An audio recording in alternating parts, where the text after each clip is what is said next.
nations. Ano ho? So yan po, ganyan din po yung dahilan nila, di ba? Sa AIX, sa AKAP, sa ayuda, na iaangat daw po nito ang ating ekonomiya. Wala rin namang nangyari. So ganito rin po itong 1.3 trillion pesos. Again, ulitin ko, bakit mahalaga yung ating pahayag ngayong propaganda versus numbers? Lumabas na po yung numero ng GDP, 4%. Isa na po ito sa pinakamababa sa matagal na panahon. Consistently, umaangat na po tayo, nandun tayo sa 5%, bagsak po tayo ulit sa 4%. Bakit nga? Yung GDP, ulitin ko ang sinasalamin nito ay yung pangkalahatang estado ng kalusugan ng ating ekonomiya.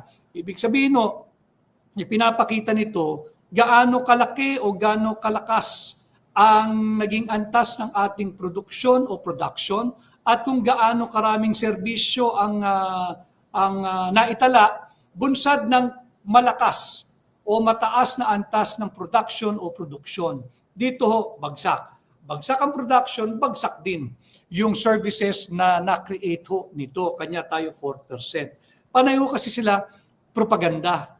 Propaganda na lang ng propaganda. Lumabas po yung numero.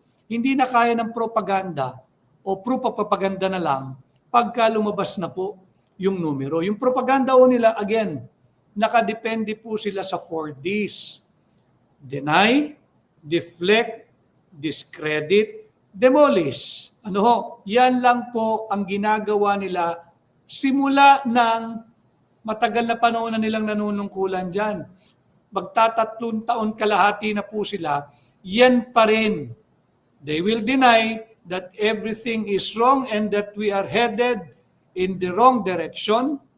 They will deflect. Kasalanan lahat ito ni Pangulong Rodrigo Roa Duterte.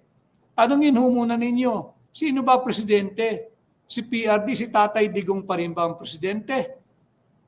Di ba?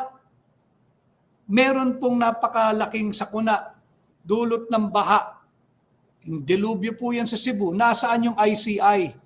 Nasa Davao, sa distrito ni Congressman Sid Ungab, naghahanap ng dungis o uling na maidudungis kay Congressman Sid Ungab. Ano pong naipala nila? Wala. Wala po kasing anomalya ron. In fact, yung distrito ni Congressman Sid Ungab, I don't know if si Congressman Sid Ungab ay nanonood ngayon. Tingin ko yung kanyang distrito ang isa sa may pinakamaraming silid paaralan na naipatayo.